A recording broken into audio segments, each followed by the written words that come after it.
ইসরায়েলের প্রধানমন্ত্রী নেতানিয়াহুর বিরুদ্ধে আন্তর্জাতিক অপরাধ আদালতের গ্রেপ্তারি পরোয়ানা জারির পর প্রথমবার জনসম্মুখে আসলেন ইরানের সর্বোচ্চ ধর্মীয় নেতা আয়াতুল্লাহ আলী খামেনি। তাকে ঘিরে স্লোগানে মুখরিত হয় চারপাশ।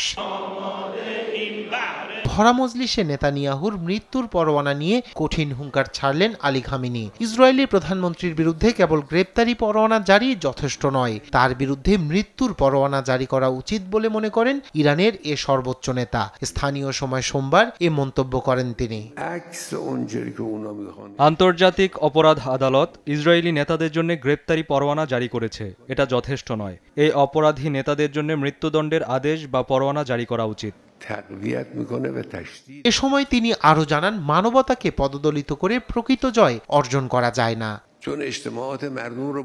ইসরায়েলি মূর্খ কর্মকর্তারা শুধু বসতি ধ্বংস করছে না, তারা হাসপাতালে বোমা মেরে মানবতাকে ধূলিসাৎ করছে। মানুষের বাড়িতে বোমা মেরে, মানুষকে মেরে এভাবে বিজয় অর্জন করা যায় না। বিশ্ব এটাকে ঘৃণা করে।